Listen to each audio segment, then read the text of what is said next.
जसले पृथ्वीनारायण शाहलाई थुक्छ त्यो मानिस या त सुध्रिन्छ या नेपालमा हुनु हुँदैन। यस्ता राष्ट्र विरोधी प्रवृत्तिहरूलाई हामीले निरुत्साहित गर्न संगठित हुनुपर्छ। वास्तवमा भारतको जो भक्त हो नेपालमा त्यो को हो? कांग्रेस हो कि कम्युनिस्ट हो? प्रचण्ड हो कि बीपी हो? मैले यो प्रश्न देवप्रकाश त्रिपाठीले अब यो चाहिँ राष्ट्रियताको कुरा गर्यो। यो मान्छे त यसको जुगार अनुहार हेर्दा पनि भारत जस्तो देखिन्छ। यो भारतबाटै सञ्चालित होला भन्न भइहाल्यो। त्यसपछि अर्को हेर्छ, अर्को आँखा अलि सानो छ भनेपछि यो चाइनिजहरूबाट सञ्चालित होला। हाम्रै भित्र 2046 सालसम्म राजाको सक्रिय नेतृत्व, राजाको वरद नेतृत्वमा हामीहरू सङ्गठित भएका छौँ देश बनाउन भन्थे। होला जस्तो लाग्थ्यो हामीलाई। अनि राजा बिना देश बच्दैन भन्थे, त्यो पनि होला जस्तो लाग्थ्यो। त्यति बेला चाहिँ हो नै भन्ने थाहा थिएन मलाई। 46 सालमा बहुदलीय व्यवस्थाको घोषणा हुने बित्तिकै कांग्रेस र कम्युनिस्ट भन्दा ठुला बहुदलवादी भएर निस्के भए ती त त्यतिसम्म पनि ठिकै थियो। 2063 सालपछि गणतन्त्र आएको त गणतन्त्रवादी पञ्च रे। गणतन्त्रवादी पनि बन्न भ्याए भनेपछि राजाले कस्ता मान्छेलाई जिम्मेवारी दिएर अगाडि बढ्नु भएको छ। अमेरिकामा स्वतन्त्रता सङ्ग्राम चलिरहेको थियो ब्रिटिस साम्राज्यवाद विरुद्ध। 13वटा स्टेटहरू मिलेर, 13वटा राज्यहरू मिलेर ब्रिटिस साम्राज्यवाद विरुद्ध लडाईँ चलिरहेको थियो अमेरिकी स्वतन्त्रताको लागि। त्यस बेलामा थोमस पेन भन्ने एउटा नेताले पर्चा बनाएर छर्नुभयो। नेपालका बडा महाराजा धिराज पृथ्वीनारायण शाहबाट हामी प्रेरणा लिउँ, साम्राज्यवादीहरूलाई कसरी परास्त गर्न सक्छ भन्ने कुराको प्रेरणाको स्रोत पृथ्वीनारायण शाहलाई बनाएर पर्चा छाडेको छ। तर आज त्यो पृथ्वीनारायण शाहलाई यही देशभित्र घृणाको र अपमानको पात्र बनाइएको छ। त्यसो गर्दा पनि हामी नजाग्नु। जसले राष्ट्र बनायो उसको अपमानमा हामी रमाउने। एउटा इसाई मान्छे चाहिँ हरेक वर्ष त्यहाँ कीर्तिपुर गएर थुक्नु हुँदो रहेछ भूमिमा पृथ्वीनारायण शाहलाई। त्यो सब दृश्य हामी हेरेर बस्ने। हामी कोही नेपाली छैनौँ। ठिक छ, राज्य त उहाँहरूकै अनुकूलको, राज्यले त्यस्तै थुक्नेहरूलाई प्रोटेक्सन दिन्छ, हामीलाई थाहा छ। हामी जनता सङ्गठित भएर त्यस्ता कार्यलाई निरुत्साहित गर्न सक्दैनौँ। म तपाईँहरूलाई आग्रह गर्न चाहन्छु हुँदै अगाडि जाने। वास्तवमा ज्ञान हासिल गर्ने पद्धति पनि यही हो र यसरी नै ज्ञान हासिल गरिन्छ भन्ने मान्यता मलाई लाग्छ। तर हामी कहाँ त्यो पद्धतिलाई मान्य गराइएको छैन। आफूलाई जे ठिक लाग्छ त्यो मात्रै सही लाग्छ। यही पनि कति साथीहरू म अहिले पनि देखिराखेको छु जो सुरेन्द्र केसी मेरो कार्यकर्ता हो भन्दै हिँड्नमा गौरव गर्छन्। यो काम पनि तपाईँहरू नहुनुहोस्। कमसेकम सुरेन्द्र केसी त कसैको कार्यकर्ता होइन, यो त पक्का हो। यो पनि नभन्नु होला कसैले। 21औं शताब्दीमा कोही कसैको कार्यकर्ता पहिलो त हुनै सक्दैन। दोस्रो कुरा, कसैलाई कार्यकर्ता बनाउने जस्तो हैसियत भएको मान्छे मैले हाम्रो देशमा देखेकै छैन। त्यसपछि आजको स्थिति आएको छ।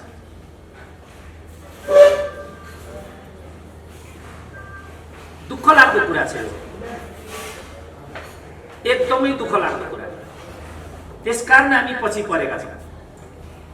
नत्र भने अमेरिका भन्दा ठ्याक्कै 10 वर्ष जेठो देश हो हाम्रो। 1776 एडीमा अमेरिका बन्न थालेको। 1768 मा त जुन पृथ्वीनारायण शाहको भर्खरै हामीले पूजा गर्यौँ तिनले यो देशको जग बसालिसकेका थिए। तर 250 वर्षपछि आज हामी हाम्रो देशको निर्माणको प्रक्रिया कस्तो हो भन्ने कुरामा एक ठाउँमा उभिन सकेका छैनौँ। जसरी अहिले यहाँ राष्ट्रिय गान बज्यो, यो राष्ट्रिय गान हुँदै होइन, यो राष्ट्रिय गान हामी सुन्दैनौँ, यसलाई बन्द गरौँ भन्ने कुरा अहिले हामीले सुन्यौँ भनेपछि राष्ट्रिय गानमा पनि हामी एकमत छैनौँ। केहीमा पनि हामी एकमत छैनौँ। मैले यो कुरा भने कतिलाई एकदम पारो तादिसक्यो, किनभने हामी अर्काको कुरा सुन्नेपट्टि नै छैनौँ। अब कहाँबाट थाल्ने, कहाँबाट अन्त्य गर्ने चुनौती यो। मैले 37 वर्ष विश्वविद्यालयमा पढाएँ। 30 वर्ष पढाइसकेपछि मेरै विद्यार्थी मलाई खोज्न आइलाग्यो। त्यही क्याम्पसमा पढेको केटोहरू छ। अहिले यहाँ एउटा भेटेँ, म पनि पशुपति क्याम्पसको हुने सहर भनौँ, त्यो पनि उसले अगाडि सरेर परिचय गरेन, अर्कोले गरे। गुरुसँग परिचित हुन पनि लाज लाग्छ हामीलाई। यस्तो सानो विद्याको परिपाटी। त्यसै कारण मैले भने कहाँबाट थाल्ने, कहाँबाट अन्त्य गर्ने, समाजलाई कसरी बुझ्ने, इतिहासलाई कसरी बुझ्ने, पूर्वजहरूलाई कसरी बुझ्ने, गुरुहरूलाई कसरी बुझ्ने, यो भन्नुपर्ने हो। अहिले आएर हामीले यत्रो प्राचीनतम सभ्यता भएको देश, कहिल्यै पनि विदेशी प्रभुत्वमा नझुकेको देश, कैयौं मुलुकहरूलाई सभ्यता सिकाउने देश, म्यानमारलाई पशुपालन गर्न सिकाउने देश, भुटानीहरूलाई कृषि खेती गर्न सिकाउने देश। आज भुटानले कोभिडमा सहयोग गर्ने ठाउँमा नेपाल आइपुग्यो। मैले यो एउटा प्रश्न उठाएँ एउटा अभिव्यक्तिमा, भुटानकै एउटा नेपाली मसँग झगडा गर्न आइलाग्यो, स्तब्ध भयो। यो पछौटेपनको कारण के हो? यो नबुझी अरू केही पनि कुरा बुझ्दैन कि हामीलाई लाग्दैन हामी पछौटे छौँ? सितिमिति मान्दैन नेपाली म पछौटे छु भनेर, तर ऊ पछौटे छ, यो वास्तविकता हो। तथ्य नबुझी त कहीँ पनि अगाडि जान सकिँदैन। एरोनेटिक माथिबाट उड्दाखेरि पनि म कहाँ जाँदैछु भन्ने कुरा थाहा हुनुपर्छ। 1 इन्च मिसफायर भयो भने त्यो जहाज दुर्घटित हुन्छ। समाज पनि त्यस्तै। म सशस्त्रको एउटा प्रहरी कक्षामा क्लास लिन गएको थिएँ। समाजको बारेमा मैले त्यहाँ बोल्नु पर्ने थियो। नेपाली समाजमा विभेदहरू पनि छन्, असमानताहरू पनि छन्। कतिले आफूलाई उत्पीडन महसुस गर्छन्, कतिले गर्दैनन्। यसलाई व्यवस्थित गर्न सक्नु नै वास्तवमा साँचो अर्थमा नेपाली राष्ट्रियताको प्रारम्भिक बिन्दु हुन्छ। यो जगबाट म त्यहाँ अलिकति अगाडि बढेँ। क्वेसन एन्सरको पनि फेज आयो। अधिकृत मध्ये कतिले त्यो कुरामा सहमति जाहेर गर्न अस्वीकार गरे कि नेपाली सशस्त्र संगठन संरचनामा विभेद छ भन्ने कुरा सही होइन। मैले एउटा जातको नाम लिएर त्यहाँ भने यो जातको मान्छे यहाँ कोही छ कि छैन? एउटा एसपीले भन्यो छ, म त्यही हो भने उठ भने उठ्यो। लु भन, तिमीलाई सशस्त्र प्रहरी संगठनभित्र विभेद र उत्पीडन हुन्छ भन्ने कुरा लाग्छ कि लाग्दैन? ल नडराइ भन, म यहाँ छु भने लाग्छ भन्नु। जबसम्म त्यो मान्छेलाई लाग्दैनको स्थिति हामीले निर्माण गर्न सक्दैनौँ, तबसम्म हाम्रो राष्ट्रियता सुदृढ हुन सक्दैन। तर हामी यो कुरा मान्न तयार छैनौँ। जबसम्म हामी यो कुरा मान्दैनौँ, तबसम्म हाम्रो यात्रा सुरु हुँदैन। हामी अल्झिने कारण यही हो। राजाले 30 वर्ष पञ्चायत व्यवस्था चलाए, कैयौं मान्छेलाई मन्त्री बनाए, प्रधानमन्त्री बनाए, अरू सबै कुरा बनाए। तर मलाई लाग्छ एकदम कम मान्छेले मात्रै त्यसप्रति कृतज्ञता जाहेर गरे। त्यसपछि राजाले त्यहाँबाट एक्लै नागार्जुनपुर जानु पर्यो। त्यति बेला राजाले 30 वर्ष जसलाई संरक्षण गरेको थियो, अरूको आवाज त सुन्यो यदा कदा, तर ती मान्छेको आवाज सुनिएन। मैले भेगबहादुर थापाकी छोरीको किताब एउटा पढेको थिएँ। तपाईले चिन्नुहुन्छ डाक्टर भेगबहादुर थापालाई? सबैभन्दा बढी राजाले संरक्षण गरेका सीमित व्यक्तिहरू मध्येमा एकजना डाक्टर भेगबहादुर थापा पनि हुन्। जब उनको छोरीको किताब मैले पढेँ, त्यो किताबको निष्कर्ष के थियो भने नेपाली समाज विकसित हुन नसक्ने प्रारम्भिक कारण भनेको यहाँको राजतन्त्र हो। फेरि एकपल्ट मैले के एउटा अन्तर्वार्ता सुने डाक्टर भेगबहादुर थापाको भनेदेखि, म अमेरिका जाँदैछु भोलि कर्सी कलको लागि छोरीको किताब राष्ट्रपति डाक्टर रामवरण यादवलाई उपहार दिउँ भनेर बुझाएर फर्केको। उहाँ आफूमाथि गौरव गर्नुहुन्छ कि आफ्नो छोरीमाथि गौरव गर्नुहुन्छ? आफ्नो कृतिमाथि गौरव गर्नुहुन्छ कि आफ्नो छोरीको कृतिमाथि गौरव गर्नुहुन्छ? तर यो एउटा प्रतिनिधि घटना मात्रै हो। यस्ता पात्रहरू त्यहाँ थुप्रो छन्।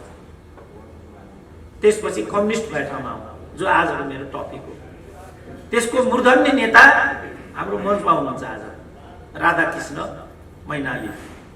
त्यो व्यवस्थाको लागि उहाँ 12-14 वर्ष कठोर जेलमा बस्नुभयो।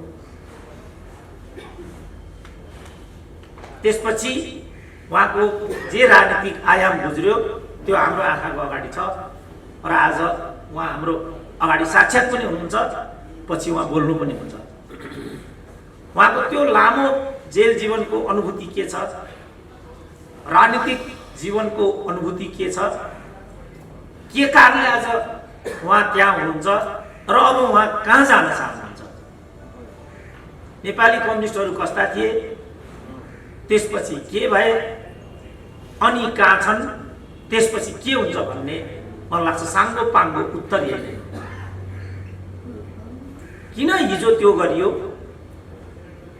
त्यसपछि किन त्यस्तो भयो, अब के हुन्छ होला भन्ने आकलन गर्ने सबैभन्दा अधिकारी व्यक्ति उहाँहरू नै हो।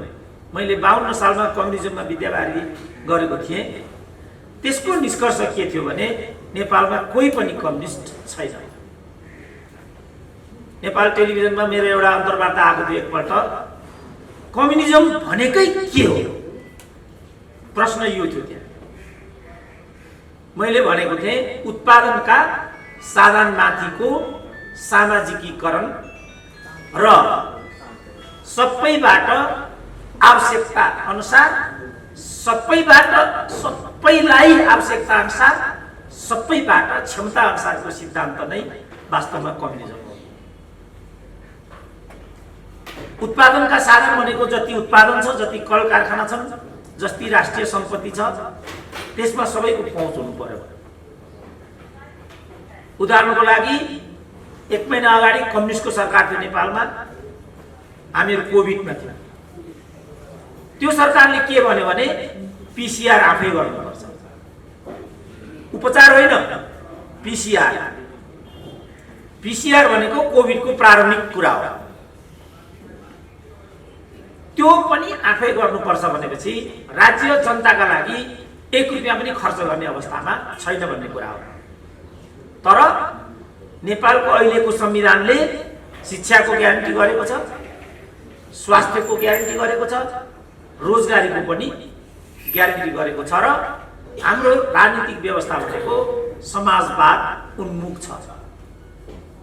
मेरो थेसिसको निष्कर्ष र पिसिआर टेस्ट आफै गर्नुपर्छ भन्ने व्यवहारलाई एक ठाउँमा राखेर हेर्यो भने पनि नेपाली कम्युनिस्टहरू वास्तवमा कम्युनिस्ट होइनन् भन्ने नै निष्कर्ष निस्किन्छ। त्यसपछि मैले पिसिआर टेस्ट गर्नुपर्ने भयो। पिसिआर टेस्ट गर्नेमा म गएँ, कति खर्च लाग्छ भनेर सोधेको, पिसिआर टेस्ट गर्न 2500 लाग्छ। त्यसकारण नेपालीहरू पिसिआर टेस्ट नगर्नेपट्टि गए। यहाँ जति पनि हामीहरू मान्छे छौँ, कसलाई कोभिड होला, कसलाई कोभिड नहोला, कोही केही भन्न सक्दैन। कोभिड संक्रमण हुने यसरी नै हो। मैले ब्रह्माण्डलाई भनेको थिएँ, तपाईँ सिडिओबाट स्वीकृति लिनु होला, होइन भने अहिलेको कार्यक्रम प्रतिकूल समयमा हुँदैछ, अहिले नगर्ने कि। उहाँले भन्नुभयो म सिडिओ कहाँ जान्छु, स्वीकृति लिएर आउँछु, अनि कार्यक्रम हुन्छ। 25 जनाभन्दा बढी हामी सहभागी हुँदैनौँ, तर मलाई लाग्छ यहाँ 60 जनाभन्दा हामी बढी छौँ र कोही पनि हामी कोभिडको अनुशासनको दायरा अन्तर्गत छैनौँ। यसले पनि हाम्रो सभ्यताको स्तर के छ भन्ने कुरा अगाडि आउँछ, जबकि यो हाम्रो स्वास्थ्यसँग सम्बन्धित कुरा छ।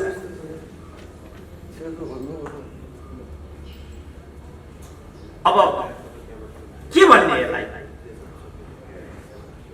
हामी किन यस्ता भएका छौँ भन्ने प्रश्न नै महत्त्वपूर्ण प्रश्न हो। गाउँदेखि केन्द्रसम्मको कम्युनिस्टको चरित्रको कुरा पनि भनिएको छ यहाँ। हाम्रा पालामा कम्युनिस्ट भन्दा पवित्र अर्को हुँदैन भन्ने नेताहरू व्यवहारद्वारा हामीलाई सिद्ध गर्थे। उनीहरू जस्तो बोल्थे, जस्तो लाउँथे, जस्तो खान्थे, वास्तवमा त्यो कम्युनिस्ट जस्तो नै लाग्थ्यो। राधाकृष्ण मैनाली यही हुनुहुन्छ, उहाँसँग तपाईँ कुरा गर्नुहोस्, उहाँ ठुलो बोल्नुहुन्न, उहाँ झर्किनुहुन्न, उहाँ रिसाउनुहुन्न, गलत खानेकुराको अभ्यास उहाँसँग छैन। वास्तवमा कम्युनिस्टको प्रतिमूर्ति हो राधाकृष्ण मैनाली, जहाँसम्म मैले उहाँलाई जानेको छु।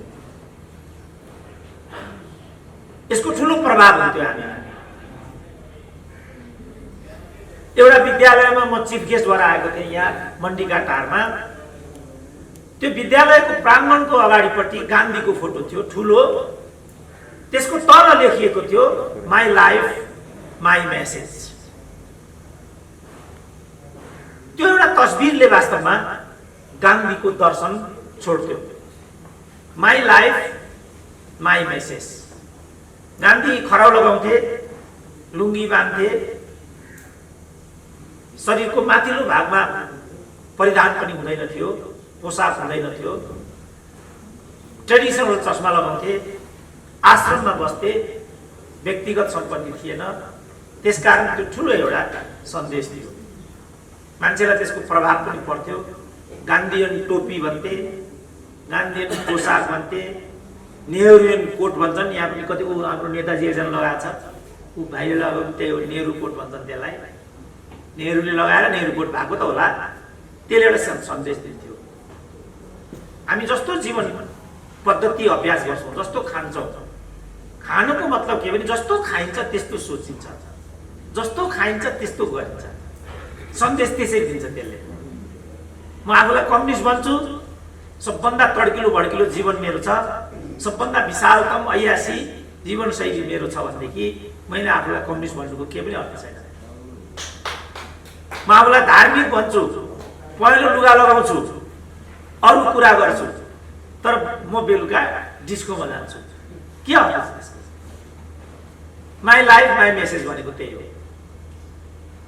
हिन्दू धर्म, पाश्चात्य धर्म, धर्मान्तरणको चुनौती, यी कुराहरू अक्सर हामी बजारमा सुन्छौँ। तर किन मान्छे धर्मान्तरित हुन्छ त्यतातिर हामी जाँदैनौँ। आजको पिँढीले के चाहेको छ हामी त्यो हेर्दैनौँ। सबै मान्छेको मनभित्र के छ, मेरो मनभित्र के छ? ब्रह्मचर्य भनेको के हो? खाली यौनिक आत्म अनुशासन मात्रै ब्रह्मचर्य होइन। त्यस्तो प्रकारले सोच्नु पनि ब्रह्मचर्यको विरुद्ध हो। मान्छेमा यौनिक चाहनाहरू कस्तो अवस्थामा आउँछ? पहिला उसले आफ्नो यौनिक जो आकांक्षा छ त्यो आकांक्षालाई नियन्त्रण गर्न सक्छु कि सक्दिनँ? समाधिमा पहिला ऊ आफू बस्नुपर्छ, उसले विपස්සना गर्नुपर्छ, उसले योग गर्नुपर्छ, आफूलाई जाँच्नुपर्छ, म को हो भन्ने कुरा बुझ्नुपर्छ, अनि मात्रै धार्मिक जीवनमा ऊ प्रवेश गर्नुपर्छ। नत्र भने सन्देश गलत जान्छ। यावत विषयमा मैले लामो समयसम्म नेपालमा विमर्श गर्न खोजेँ, तर एकजना मान्छेले पनि त्यसलाई ध्यान दिएको अनुभूति मसँग छैन। त्यसपछि धर्ममा विकृति आएको छ, त्यसपछि कम्युनिजममा विकृति आएको छ, त्यसपछि प्रजातन्त्रमा विकृति आएको छ, त्यसपछि राजतन्त्रमा पनि विकृति आयो। तर कोही पनि मान्न तयार छैन।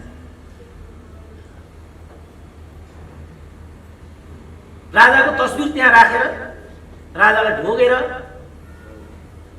राज संस्थाले नेपाल इतिहास निर्माण गरेको योगदान, उनीहरू गरेको त्याग, उनीहरू गरेको बलिदान त्यो सिद्ध हुँदैन। ठ्याक्कै उनीहरूले के चाहेका थिए, ठ्याक्कै उनीहरूले के गरेका थिए, अहिले हामी के गर्दैछौँ त्यसले मात्रै त्यसको औचित्य पुष्टि हुन्छ। पृथ्वीनारायण शाह आफै तरवार लिएर हिँड्थे, प्रत्येक युद्धको मोर्चामा उनी आफै हुन्थे।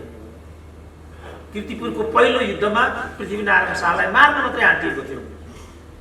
कुनै एउटा लोकल मान्छेले राजालाई त काट्नु हुँदैन, राजाले मात्रै काट्ने हो भनेकोतिर ध्यान गयो त्यो मान्छेको। त्यो बेला गोर्खाली सेनाले पृथ्वीनारायण शाहलाई पिकअप गरेर मर्नबाट बचाएछ। काठमाडौँको त्यो मान्छेको पृथ्वीनारायण शाहप्रतिको अनुराग होइन, त्यो राजतन्त्रप्रतिको अनुराग, राजा के हो भन्ने कुरा उसले बुझ्थ्यो।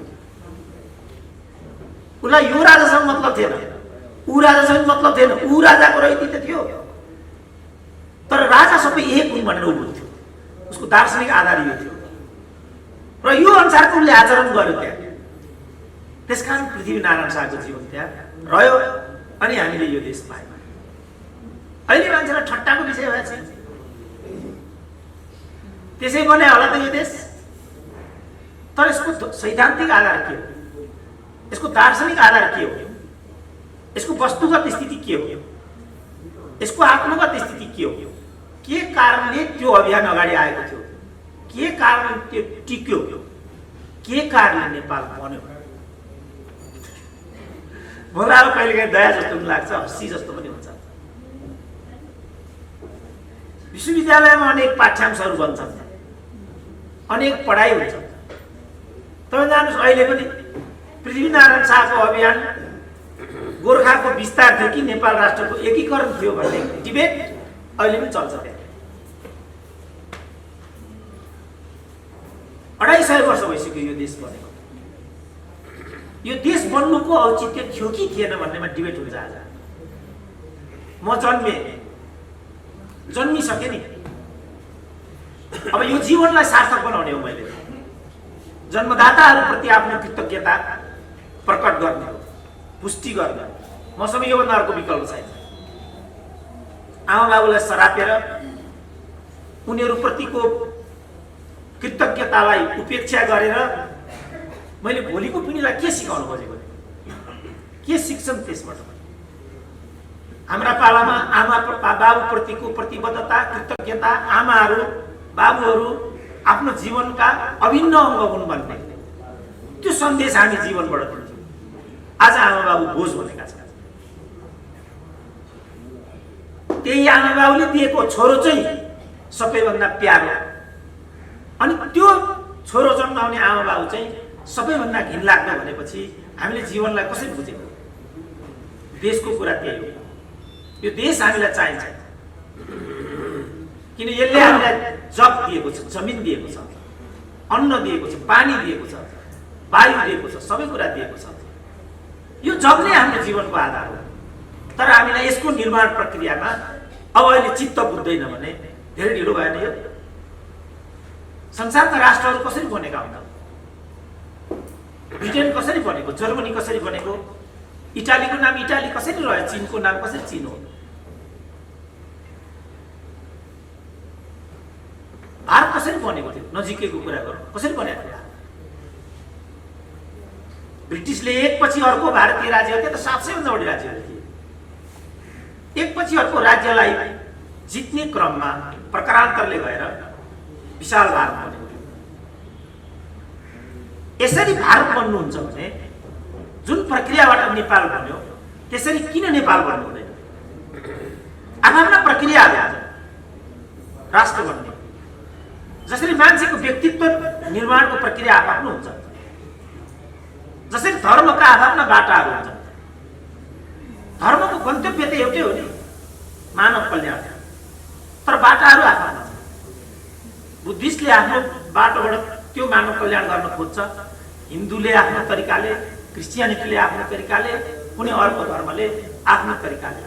तर सबैको लक्ष्य भनेको, सबै धर्मको गन्तव्य भनेको मानव कल्याण मात्रै। पाप भनेको के हो? मान्छेको अहितमा सोच्नु गर्नु होइन। मनसा वाचा कर्म तीनटैमा गइरहनु पर्दैन। मनले गलत कुरा सोच्यो भने भयो, त्यो अपराध, त्यो पाप। पाप के हो? मान्छेको अकल्याणका लागि केही हरकत गर्नु, त्यही हो पाप। मानव मात्रको कल्याणको लागि केही कुरा गर्नु, त्यही धर्म। त्यसको लागि हिन्दू नै हुनुपर्छ भन्ने के छ? त्यसको लागि क्रिस्चियन नै हुनुपर्छ भन्ने के छ? त्यसको लागि बुद्धिस्ट नै हुनुपर्छ भन्ने के छ?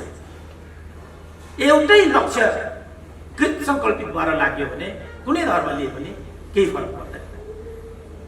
यो सिद्धान्तबाट गइयो भनेदेखि मान्छे एक धर्मबाट विकसित भएर अर्को धर्ममा जानुपर्ने अवस्थै बन्दैन।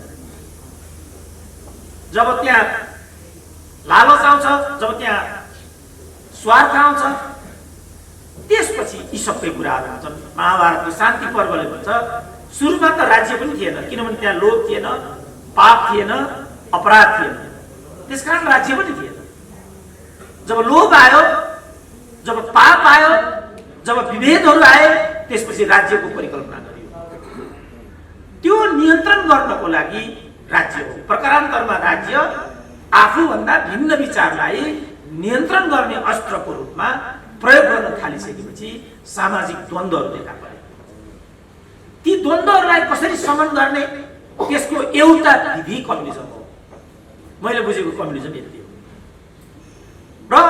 अनुसार नेपाली कम्युनिस्टहरूले काम नगरेको भन्ने मेरो पिएचडी को निष्कर्ष थियो। समय बित्दै गयो, यो 25 वर्ष अगाडिको कुरा थियो। 26औं वर्षमा पनि नेपाली कम्युनिजमको चरित्रमा परिवर्तन छैन। अझ यसमा उपभोक्तावाद, अवसरवाद र भ्रष्टीकरण हाबी भएर गएको छ र यो गाउँसम्म विस्तारित भएर गएको छ। हाम्रा पालामा जुन किसिमको विलासिताको अभ्यास आज हुन्छ, हाम्रा पालामा त्यो हाम्रो दिमागमै हुँदैन थियो। अहिले म सुन्छु जिल्ला स्तरको कम्युनिस्ट नेताले पनि विलासिताका साधनहरू प्रयोग गर्छ, मोटर चढ्छ, ठुलो घरमा बस्छ, ऐयासी जीवन पद्धति छ। त्यसकारण मैले के प्रश्न उठाएँ भने राजाहरूले पूर्व पश्चिम राजमार्ग बनाए, कोदारी राजमार्ग खने, बाँसबारी छाला जुत्ता खोले, भ्रिकुटी कागज कारखाना खोले, ट्रली बस चलाए, हेटौडा र हिमाल सिमेन्ट कारखानादेखि हेटौडा कपडा उद्योग खोले, गोरखकाली रबर उद्योगको स्थापना भयो। राजा प्रतिगामी कि यो बन्द गर्ने चाहिँ प्रतिगामी? किनभने पछिल्लो कालमा यी सबै कल कारखानाहरू बन्द गरिए। को प्रतिगामी? मैले उठाएको प्रश्न यो थियो, ट्रली बस बन्द गर्नु प्रतिगमन कि ट्रली बस खोल्नु प्रतिगमन?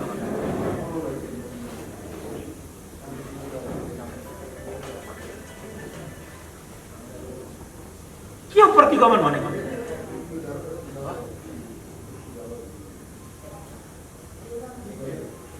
के गर्दा प्रतिगमन हुन्छ? कसैले राजा ज्ञानेन्द्रको कदमलाई प्रतिगमन भन्छन्। आजभोलि त केपी ओलीको कदमलाई प्रतिगमन भन्न थाले। कुन चाहिँ प्रतिगमन हो? मैले उठाउन खोजेको प्रश्न यो थियो, केपी ओलीको प्रतिगमन हो भने त राजाको कदमलाई अग्रगमन हो भन्नु पर्यो। त्यसो भने कुन चाहिँ प्रतिगमन हो, कुन चाहिँ अग्रगमन हो त? मैले विमर्श गर्न खोजेको। यसमा बुद्धिको प्रयोग हुन्छ कि हुँदैन? यसमा जे भने हुन्छ? ओलीले ल्याएको अध्यादेश प्रतिगमन लक्षित थियो, हामीले ल्याएको अध्यादेश लोकतन्त्र लक्षित छ। यहाँ हाम्रो कानुनविद हुनुहुन्छ भट्टराईजी विष्णु, उहाँले यसमा पछि प्रश्न पार्नु होला। यो दुईटामा के छ तात्विक भिन्नता? त्यो बेला सुनामधन्य गणेशराज शर्माजी विख्यात कानुनविद्ता हुनुहुन्थ्यो, कानुन व्यवसायी हुनुहुन्थ्यो। उहाँलाई मैले एउटा प्रश्न सोधेँ, गणेशराजी तपाईँले मनमोहनको मुद्दा पनि लिनुभयो, गिरिजालालको मुद्दा पनि लिनुभयो, किन यस्तो गर्नुभयो? किनभने गिरिजाको मध्यावधिको सिफारिस र मनमोहनको मध्यावधिको सिफारिसको बिचमा जमिन आसमानको फरक थियो।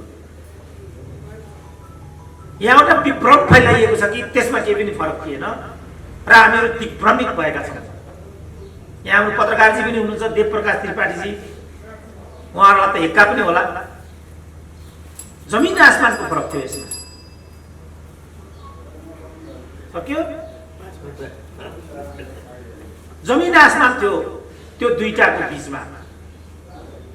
उहाँले भन्नुभयो यसमा फरक हुँदाहुँदै पनि मैले दुवै प्रधानमन्त्रीको सिफारिसमा बहस किन गरेको भने म चाहिँ प्रधानमन्त्रीत्व प्रणालीको पक्षधर हुँ। मध्यावधि भनेको प्रधानमन्त्रीको विशेषाधिकार हो। यसले के देखायो भने कानुनविदहरू पनि एउटा धर्म परिपालन गर्नको लागि प्रतिबद्ध भएर अगाडि बढ्नुपर्छ। एमाले हो भन्ने तस्करको मुद्दा बोकेर हिँड्ने, एमाले हो भन्ने ज्यानमाराको मुद्दा बोकेर हिँड्ने, काङ्ग्रेस हुँ भन्ने प्रजातन्त्र विरोधी मुद्दा बोकेर हिँड्ने, यो मिल्छ कि मिल्दैन भन्ने प्रश्न हो। कानुनविद मध्येलाई त मिल्छ, किन ऊ व्यवसायी मात्रै हो। एउटा डाक्टरले काङ्ग्रेसको उपचार गर्छु कम्युनिस्टको उपचार गर्छु त भन्न भएन नि, किनभने ऊ चिकित्सक मात्रै हो। कानुन व्यवसायीको कुरा पनि त्यही हो। तर ऊ पार्टीको क्याडर हो भने त पार्टीको धर्म त त्यहाँ आकर्षित हुन्छ। गणेश राज शर्मा मैले चिनेसम्म कुनै पार्टीमा प्रतिबद्ध हुनुहुन्न थियो, उहाँ साँचो कानुन व्यवसायी हुनुहुन्थ्यो। र बिपी कोइरालाले आत्मवृत्तान्तमा त्यो कुराको सङ्केत गर्दै गणेश राज आफैले के भन्नुभएको थियो भने रियल काङ्ग्रेसमा बिपी कोइरालाले भर गर्न सक्नु भएन, तर गणेश राज शर्माले मेरो मर्म र धर्मलाई विचलन गर्नुहुन्न होला भन्ने विश्वासले आफूसँग भएको सम्पूर्ण सामग्री उहाँलाई छोडेर जानुभएको थियो। त्यसकारण हामीले आत्मवृत्तान्त पढ्न पायौँ। जीवनभर हामीले बिपी कोइरालालाई भारतको दलाल भनेर गाली गर्यौँ। त्यो आत्मवृत्तान्त पढ्दा हामीले के थाहा पायौँ भने कि भारतले सबैभन्दा बढी उपेक्षा गरेको नेपाली नेता उहाँ नै हुनुहुन्थ्यो। त्यसपछि मैले प्रश्न उठाएँ, वास्तवमा भारतको जो भक्त हो नेपालमा त्यो को हो? काङ्ग्रेस हो कि कम्युनिस्ट हो? प्रचण्ड हो कि बिपी हो? मैले यो प्रश्न उठाएँ। अब मेरो समय सिद्धिएको हुनाले मैले यसलाई बढी विस्तार गर्ने अवसर त पाइनँ। मलाई प्रसन्नता के भयो भने तपाईँहरूले कमसेकम मेरो कुरा सुनिदिनु भयो। अनुशासन एकदम जरुरी छ। एउटा फोन नियन्त्रण गर्न सकिएन भने, एउटा आवागमनलाई नियन्त्रण गर्न सकिएन भने, आधी घन्टा स्थिर भएर बस्न सकिएन भने त्यो सभाको त मर्मै रहँदैन नि। धेरै ठाउँमा म त्यो सामना गर्छु, मैले त त्यो सामना गर्नु पर्दैन, किनभने मलाई त्यो त्यो त्यो माया प्राप्त हुन्छ जहिले पनि श्रोताहरूबाट। मेरो लागि यो गौरवको कुरा हो। त्यो गौरव मैले आज पनि पाएँ र आजको बिहानी यति गौरवशाली मित्रहरूको बिचमा व्यतीत गर्न पाउँदा मलाई गौरवको अनुभूति पनि भएको छ। नेताहरूले नै सिकाएको चाहिँ के भने आफ्नो कुरा भन्ने, जुर्को उठेर जाने। म आज 11 बजे अर्को जुम मिटिङमा भएको हुनाले पुरा समय त यहाँ बस्न सक्दिनँ होला। मैले के विषयलाई प्रवेश गराउने चेष्टा गरेको छु, यसले तपाईँहरूले एक खालको उत्सुकता बढाएको खण्डमा भोलिका दिनहरूमा पनि हामी विमर्श गर्न सक्नेछौँ। मुख्य कुरा के भने नेपाल एकीकरणको प्रश्नलाई, नेपालका राजनीतिक दलहरूको प्रश्नलाई, उनीहरूले अवलम्बन गरेका दर्शनका प्रश्नहरूलाई हामीले गम्भीर तरिकाले हेर्नुपर्छ र तिनको सामग्रिक तरिकाले मूल्याङ्कन गर्नुपर्छ। आत्मवृत्तान्तमा बिपी कोइरालाले नै भनेको छ दिल्ली सम्झौता एउटा मिथक थियो भनेर। हामीले जिन्दगीभरि बिपी कोइराला दुत्कार्यौँ किनभने उनले दिल्ली सम्झौता गरे। कस्तो ज्ञान र बुद्धि लिएर हिँडिएछ कमरेड राधाकृष्णले, कस्तो सुरेन्द्र केसी जन्माउनु भएछ। कहिलेकाहीँ उहाँदेखि पनि जोक चल्छ, के गरेको कमरेड यस्तो भन्छु, उहाँ बोल्नुहुन्न, किन उहाँ त एकदमै मृदुभाषी हुनुहुन्छ, मुसु मुसु हाँस्नुहुन्छ। आज त मुख छोपेको हुनाले देखिँदैन, तर उहाँ मुसु मुसु हाँसिरहनु भएको छ भित्रभित्र। तर हाँसेर समस्याको समाधान हुँदैन, समाज बदल्नुपर्छ। धर्मको अभिप्राय पनि त्यही हो, राजनीतिको अभिप्राय पनि त्यही हो, साम्यवादको अभिप्राय पनि त्यही हो। तर हाम्रो समाज बदलिएर धेरै अगाडि एकजना विद्वानले भनेका थिए, मभन्दा अघिका विद्वानहरूले दुनियाँको बारेमा भन्दै व्याख्या गर्दै गरे, तर महत्त्वपूर्ण कुरा दुनियाँलाई व्याख्या गर्ने होइन, महत्त्वपूर्ण कुरा दुनियाँलाई बदल्ने हो। पुराण मात्रै भनेर समाज बदलिँदैन, कार्यकर्तालाई अन्धभक्त मात्रै बनाएर समाज बदलिँदैन। समाज बदल्नको लागि मुलुकलाई व्यवसायिक कर्म लैजानुपर्छ, औद्योगिकरण लैजानुपर्छ, बाटो बाटो खोल्नुपर्छ। विज्ञान र अनुसन्धानमा, विज्ञान र प्रविधिमा हेर्नु त अहिले सबैसँग एउटा एउटा प्रविधि छ। यो सानो क्यामेरा छ, यो एउटा माइक छ, यसको पेमेन्ट हामीले क्षण क्षणमा तिरिरहेका हुन्छौँ। हामीलाई थाहा हुँदैन त्यो प्रति सेकेन्ड हामीबाट हाम्रो सम्पत्ति बाहिर गइरहेको हुन्छ। उनीहरू दिनदिनै धनी भइरहेका हुन्छन्, हामी दिनदिनै गरिब भइरहेका हुन्छौँ। चाइनाको ल हेर्नु त, अरू सबै संसार कोभिडको कारणले पछि पऱ्यो इकोनोमिकल्ली। चाइनाले डबल डिजिटमा इकोनोमिक ग्रोथ गर्यो। वुहानबाट यो कोभिड सुरु भयो, तर उनीहरूले वुहानबाट बाहिर यो कोभिडलाई जानै दिएन। कत्रो खुबी हेर्नु त। हामी अहिले यहाँ मनमा त्रासद छ, कोसँग कोभिड होला, सर्ने हो कि कति बेला यहाँबाट भागो, के गरौँ, यस्तो स्थिति छ। यसमा कसैलाई मतलबै छ। यसरी समाजलाई बदल्नको लागि हामीहरू कृत सङ्कल्पित हुने हो। म आशा गर्छु र आह्वान गर्छु तपाईँले जे कार्यक्रम गर्नुभएको छ यतातिर तपाईँले थोरै पनि सोच दिनुभयो भने त्यो राम्रो हुन्छ। त्यो राम्रो मात्रै होइन कि धेरै नै राम्रो हुन्छ। किनभने सोच्नमा हामी धेरै ढिलो भइसकेका छौँ। धेरै नै मेरो कुरा मान्नु होला यति तपाईँहरूले धेरै पछि परेका छौँ। हामीले धेरै नै अगाडि जानुपर्नेछ। कुनै पनि क्षेत्रबाट हामीले वाञ्छित भूमिका खेलेका छैनौँ। सदाकाल सङ्क्रमणमा छौँ हामीहरू। कति पीडादायी कुरा हो। पार्टीबाट स्वतन्त्र बसेर, राजनीतिबाट स्वतन्त्र बसेर, धर्म र आध्यात्मसँग जोडिन खोजेर प्राप्त गरेको यो ज्ञान, मैले प्राप्त गरेको ज्ञान र बाटो म आह्वान गर्छु, सबैले हामी विपස්සना गरौँ, सबैले योग गरौँ, संयम हौँ, त्यसपछि हामी लक्ष्यमा पुग्न थाल्छौँ। सबैलाई लक्ष्यमा पुग्ने प्रतिबद्धता जाहेर होस्, त्यसको लागि आजको क्षणले काम गरोस्। म यति भन्न बिदा लिन्छु।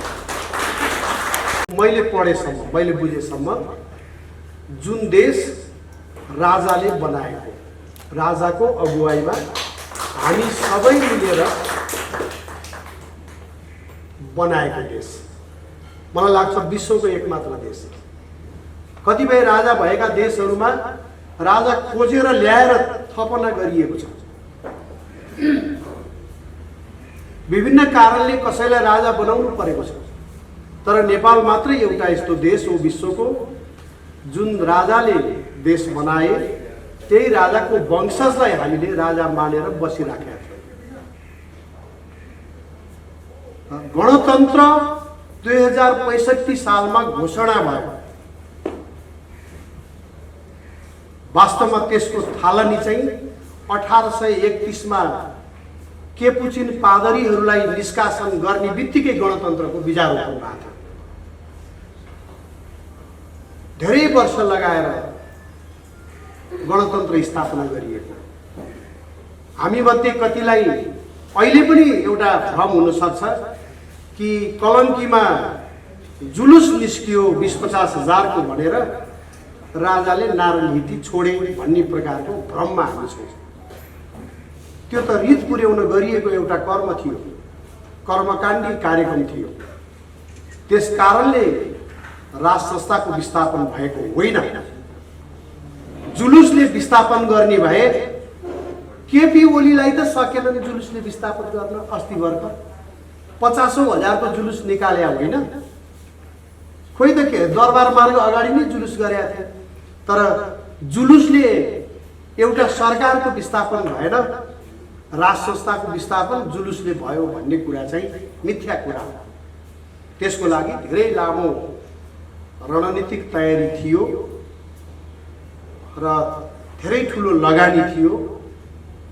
हामी भित्रैका, नेपाल भित्रैका बुख्याचाहरू, कठपुतलीहरूलाई उपयोग प्रयोग गर्दै यो कार्यको सम्पादन भएको। नेपालीहरूलाई यहाँ सेना आइराख्नु पर्दैन विदेशीको, सस्तोमा किन्न पाइन्छ भन्ने सायद सुगौली सन्धिमा विदेशीहरूले महसुस गरे।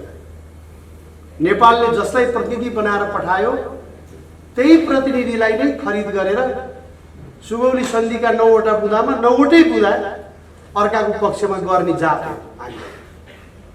सम्भवतः त्यही बेलादेखि नै धेरै मेहनत गर्नु पर्दैन, खरिद गरेरै मानिसहरूलाई उपयोग प्रयोग दुरुपयोग गर्न सकिन्छ भन्ने शत्रु पक्षको वा विपक्षको धारणा रहेको हुनुपर्छ।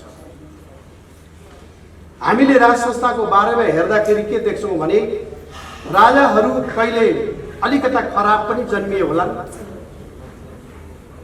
कहिले बिर्सनै नसकिने राजा पनि जन्मिए। रणबहादुर शाह पनि राजै थिए, सुरेन्द्रजी पनि राजै थिए, महेन्द्र पनि राजा।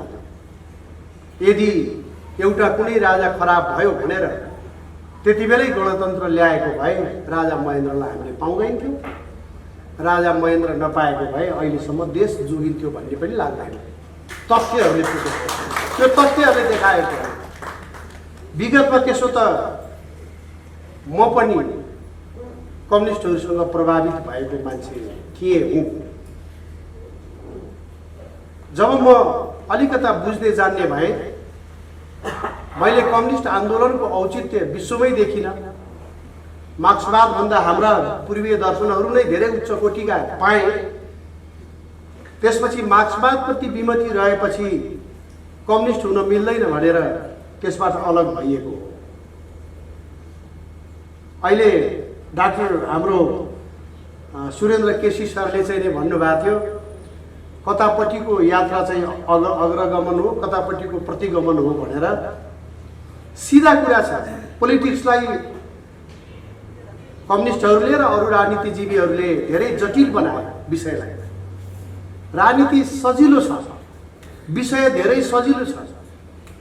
समग्रमा राजनीति भनेको जनताको जीवन स्तरलाई सहज बनाउन, पहिलेको भन्दा राम्रो बनाउन, पहिलेको भन्दा मिठो खाने स्वस्थ खानेकुरा खाने बनाउने, पहिलेको भन्दा राम्रो लाउन सक्ने बनाउने, पहिलेको भन्दा आत्मिक सन्तुष्टि आनन्द दिने परिस्थिति बनाउने, पहिलेको भन्दा देशको सार्वभौम सत्ता उँचो बनाउने, राष्ट्रिय सम्मान र व्यक्तिका सम्मान उँचो राख्ने, अनि पहिलेको भन्दा यो पर्यावरण प्रकृति चाहिँ सुन्दर राख्ने, अझै राम्रो चाहिँ प्राकृतिक वातावरण बनाउने, रोजगारीका अवसरहरू पर्याप्तता हुने, त्यसै गरेर औद्योगिकरण उत्पादन आफ्नै मुलुकमा हुने, त्यो परिस्थिति बनाउने भने चाहिँ अग्रगमन हो। अनि न्यायिक निश्चितता हुने, त्यसपछि शिक्षा दीक्षा पैसा हुनेले पढाउन सक्ने, पैसा नहुनेले पढाउन सक्ने होइन, शिक्षाको ग्यारेन्टी राज्यले दिने, यो चाहिँ अग्रगमन हो। तर यसको अर्को परिभाषा भयो नेपालमा, हामी सबैले बुझेका छौँ, समाजवादमा पुग्ने, एक दलीय अधिनायकवादी समाजवादमा पुग्ने चाहिँ अग्रगमन। प्रचण्डजीहरूले परिभाषा गर्ने अग्रगमन भयो त्यो, जहाँ चाहिँ नागरिकको अधिकार खोसिन्छ, जुन समाजवाद आर्थिक राजनीतिक धार्मिक सांस्कृतिक सबै अधिकार खोसेर राज्यमा सीमित गरिन्छ।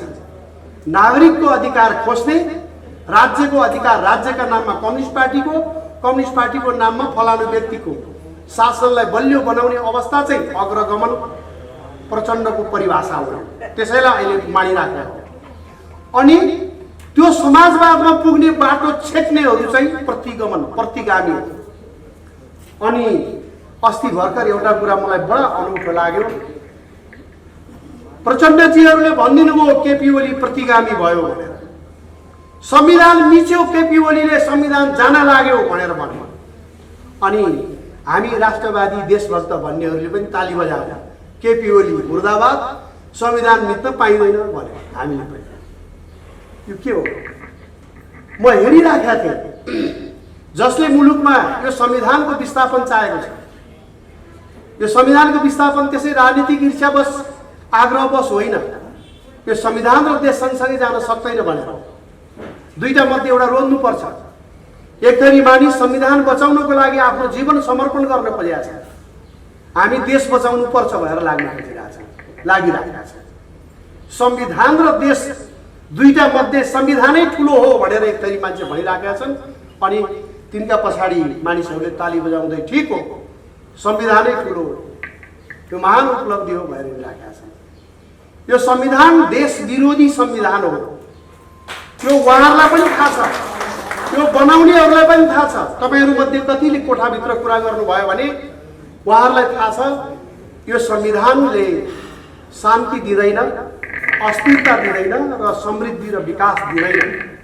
यो बाहेक बाँकी कुरा केही बाँकी राख्दैन, सबै कुरा दिन्छ यो संविधानले। यो संविधानका बारेमा सम्बन्धित पक्ष नै जानकार छ, कोठाभित्र कुरा गर्नुभयो भने के भन्छन् भने यो त हाम्रो त होइन, हामीले खोजेको यस्तो संविधानै होइन, हरेकले भन्छ। काङ्ग्रेसका नेताहरूलाई भेट्नुहोस्, यो संविधान हामीले बाध्य भएर सम्झौताको दस्तावेज बनाएको हो, यो हामी यो संविधान मान्दैनौँ भन्छ।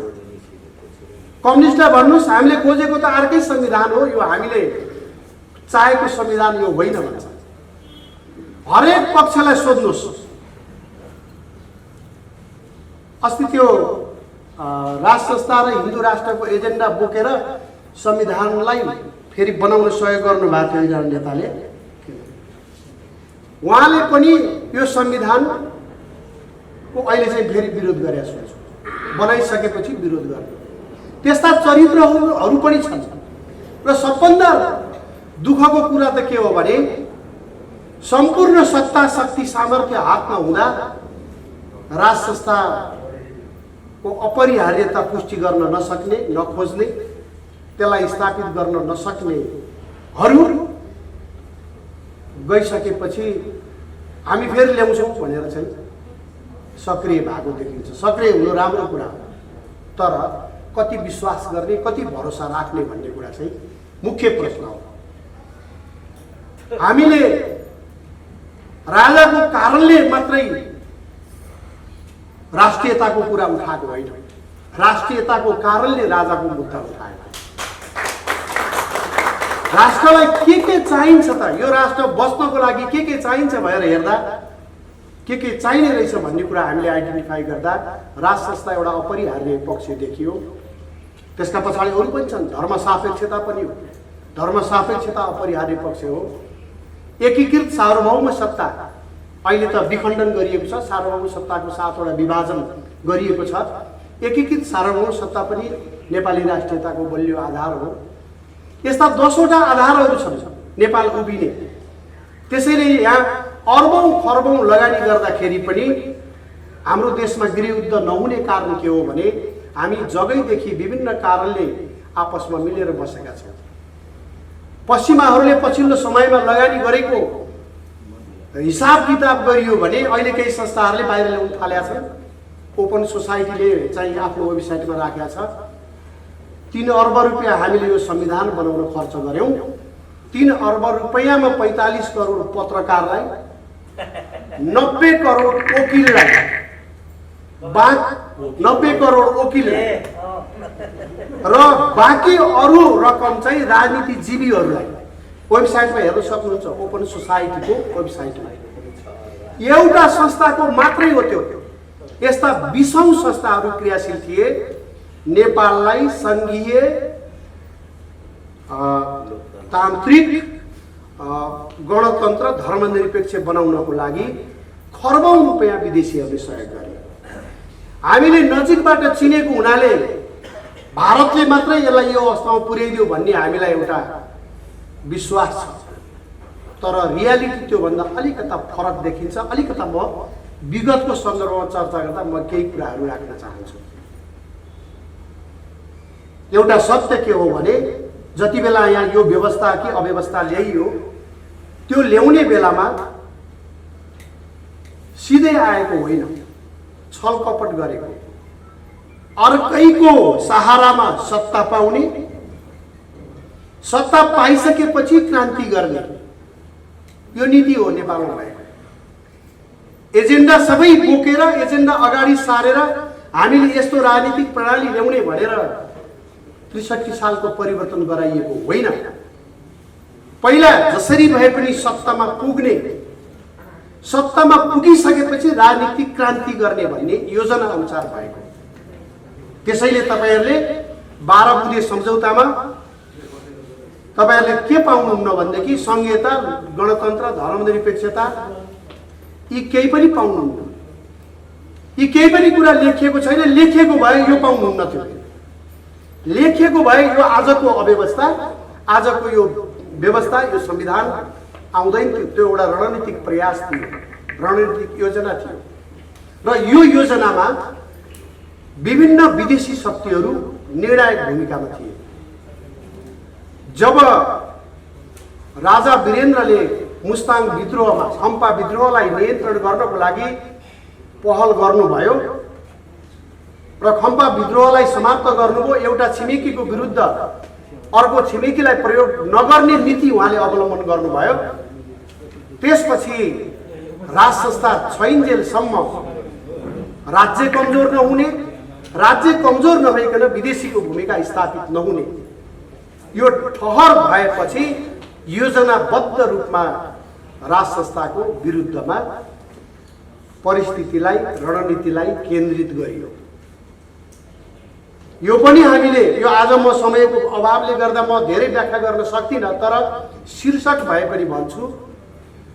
मुस्ताङ विद्रोह समाप्त भइसकेपछि किन गाँजामाथि लागु पदार्थ भएर प्रतिबन्ध लगाइयो? त्यसको सबभन्दा ठुलो असर राप्ती अञ्चलमै पर्यो। त्यहाँ मुख्य आम्दानीको स्रोत थियो। राप्ती अञ्चलमै पश्चिमाहरूले राप्ती एकीकृत विकास परियोजना भनेर त्यही क्षेत्रमा लगियो अनि त्यो लामो समयदेखिको त्यहाँको उत्थानको लागि भएर लगानी भइसकेपछि त्यो परियोजना सकिने बित्तिकै त्यहीबाट माओवादीको हिंसात्मक युद्ध सुरु भयो। यो जम्मै कुरा जोडेर हेरेपछि हामी एउटा निष्कर्षमा पुग्न सक्छौँ। र अब यसैमा जोड्ने कुरा के हो भने भारतमा सोनिया गान्धी शक्तिको केन्द्रबिन्दुमा हुनुहुन्थ्यो, उहाँ इसाई धर्मावलम्बी। त्यो बेला भारतको गुप्तचर संस्थाको प्रमुख हेर्नु हो भने जो 12 बुँदे सम्झौतामा इन्भल्भ हुनुहुन्थ्यो, उहाँ पनि इसाई धर्मावलम्बी। त्यो बेला विदेश सचिव रहेको व्यक्ति हेर्नु हो भने धर्म मलाई थाहा छैन, नेपाल विरोधी हो भन्ने मात्रै थाहा छ। उहाँ चाहिँ पश्चिमाहरूबाट नजिक भएर बस्नु भएको। त्यसपछि भारतीय संस्थापन पनि त्यो बेला चाहिँ राज संस्थाको विपक्षमा गइसकेका थिएन। संस्थापनलाई गणतन्त्रको पक्षमा ल्याउने एउटा रिपोर्ट तयार गरियो। नागाल्यान्डका इसाई डाक्टर के होम भन्ने व्यक्तिलाई 35 पृष्ठ लामो प्रतिवेदन तयार गर्न लगाइयो। र त्यो 35 पृष्ठमा के थियो भने भारत विरोधको मुख्य कारणै राज संस्था हो।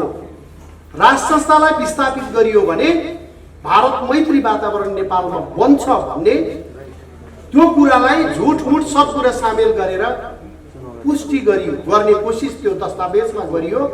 र त्यही दस्तावेजलाई सामशरणजीले संस्थापन समक्ष राखेर सिंगै भारतीय संस्थापनलाई नेपालबाट राज संस्था विस्थापित गर्नुपर्छ भन्ने निष्कर्षमा पुर्याइएको।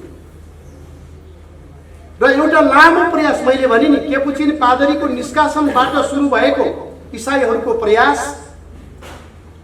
2062-63 मा आइपुग्दाखेरि हाम्रा छिमेकी मित्र राष्ट्रहरूलाई समेत उपयोग दुरुपयोग गर्दै त्यो अवस्था बनाइएको। अब हामीले के चाहेका छौँ भनेपछि नेपाली राष्ट्रियता बलियो होस् भन्ने चाहेका छौँ, नेपालीहरूको एकता बलियो होस् भन्ने चाहेका छौँ। तर देश चाहिँ यति बेला यो संविधान बन्दै गर्दा र बन्ने क्रममा अहिले हिँडेको बाटो भनेको ठ्याक्कै विपरीत बाटोमा छ। हामी एकताको पक्षमा कुरा गर्छौँ, हामी प्रतिगामी, विखण्डनको पक्षमा कुरा गर्ने अग्रगामी। अनि नेपाली जनताले चाहिँ त्यसैलाई हो भनेर ताली बजाउने परिस्थिति बनिरहेको छ। यद्यपि जनता भनेको न्युट्रल तटस्थ एउटा समूह हो। नेपालमा तटस्थ समूह चाहिँ कमजोर भएको छ। नेपालमा ग्याङहरू बलियो भएका छन्। ग्याङहरूको मिलाप र विलापको आधारमा, मिलाप र विभाजनको आधारमा राजनीति चाहिँ निर्देशित हुने गरेका छ। तर हामी धर्मको कुरा गर्छौँ, धर्मको कुरा गर्ने, धार्मिकताको कुरा गर्ने चाहिँ प्रतिगामी, अनि अधर्म र पापको कुरा गर्नेहरू चाहिँ अग्रगामी। अहिले भनिराखेको कुरा के हो? हामी सामाजिक सद्भाव र जातीय सद्भावको कुरा गर्छौँ। सबै जाति नेपाली हो, नेपालीत्वको विकास गरौँ भन्ने चाहिँ प्रतिगामी। अनि नेपाली होइन, हामी फलाना जाति हौँ र जाति जातिको बीचमा एक प्रकारको द्वन्द्व र आशंकाको स्थिति कायम राख्नुपर्छ भन्ने मान्यता राख्नेहरू चाहिँ अग्रगामी। मतलब हरेक दृष्टिकोणले हेर्नु हो भने विपरीत मार्गमा छ।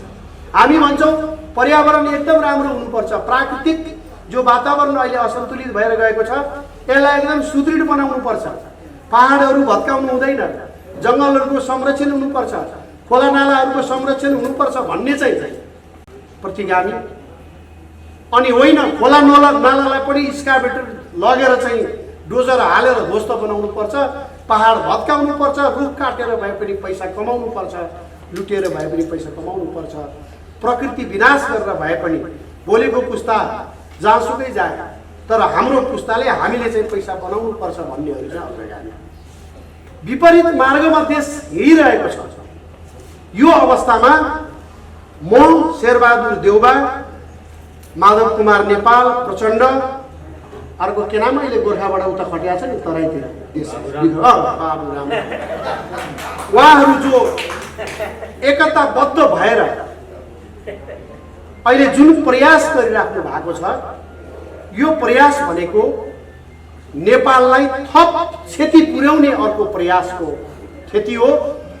र आजको अवस्था बनेर जो पिपुलमा असन्तुष्टि पैदा भएको छ, आजको भन्दा हिजोकै अवस्था व्यवस्था ठिक रहेछ भन्ने ठाउँमा देशलाई पुर्याएको छ। यो तपाईँ हाम्रो प्रयासले पुर्याएको होइन।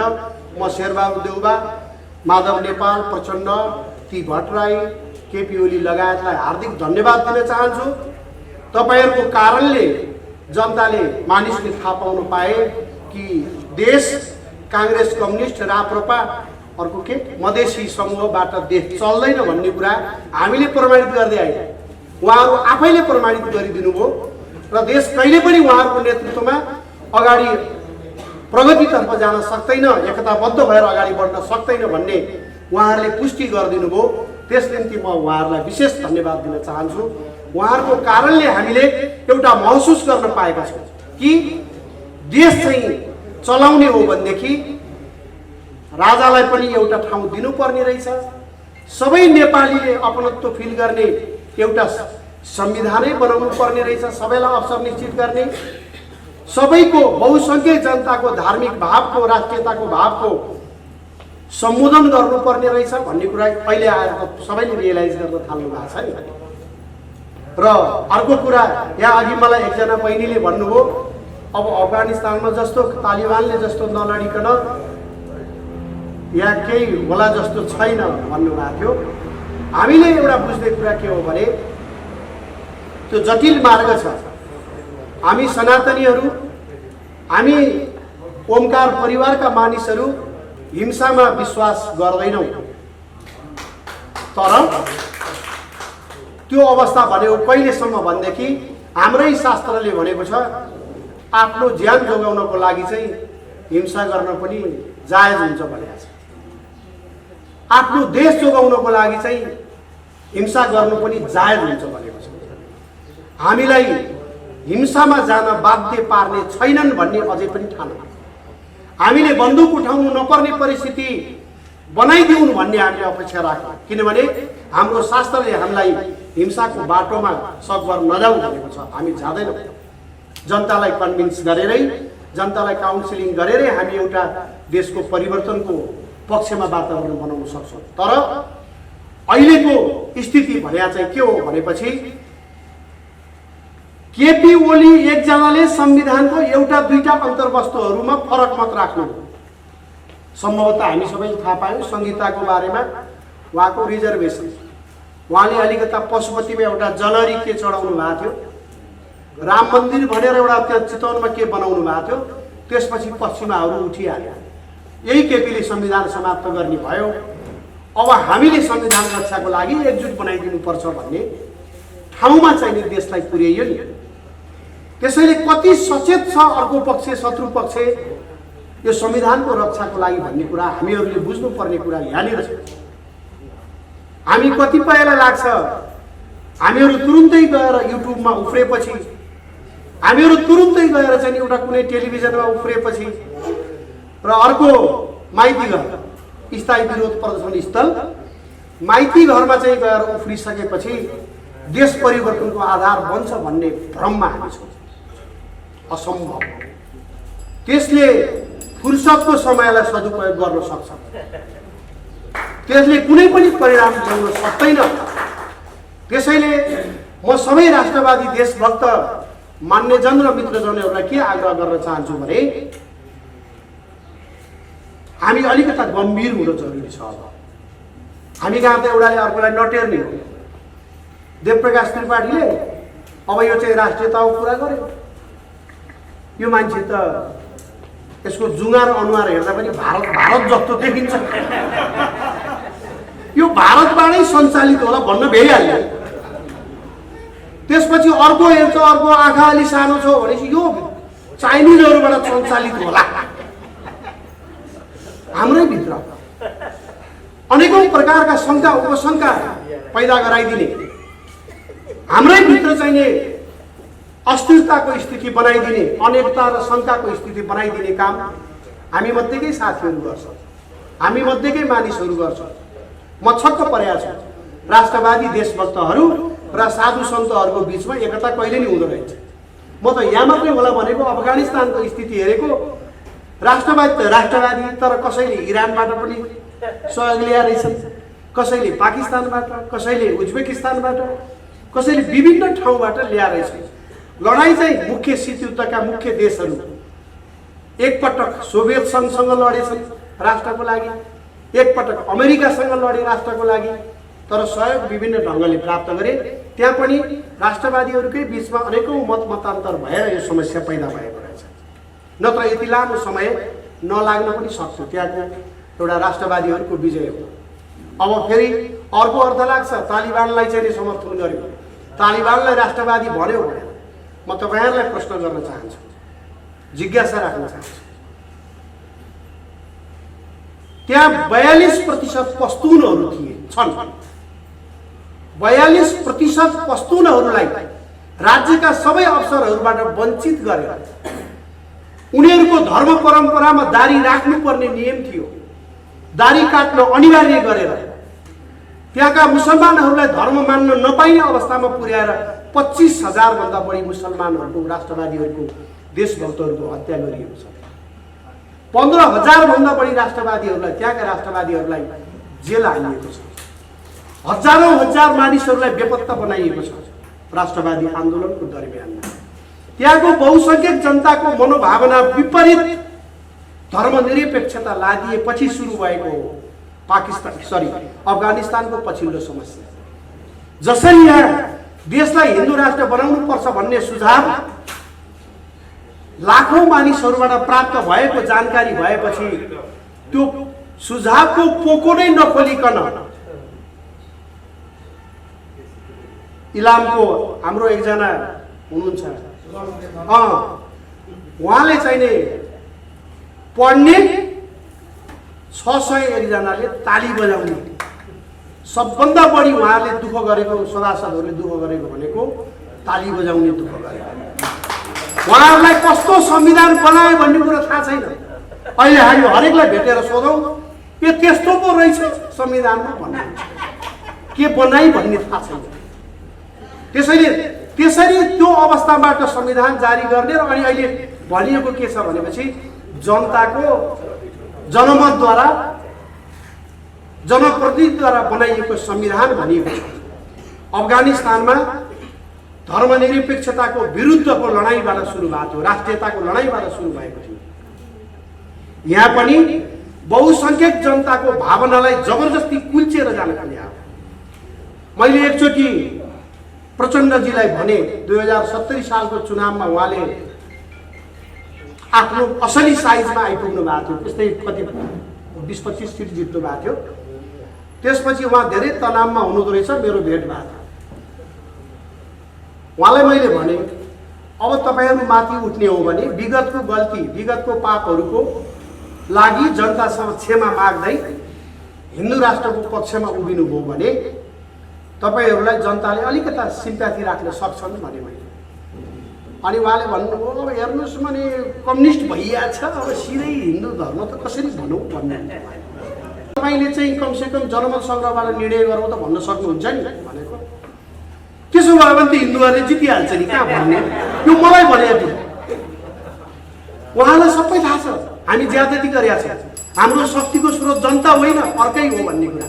त्यसो भएर जनता भन्ने शब्द कहीँ राख्नु छोड्दैन नि, सबै कुरा जनताको नाममा हो नि। तर रियालिटी के हो भने उहाँहरूको शक्तिको स्रोत अर्कै हो। एउटा उदाहरण दिन चाहन्छु, शक्तिको स्रोत अर्कै भन्ने कुराको सानो उदाहरण, त्यस्ता धेरै उदाहरण छन्।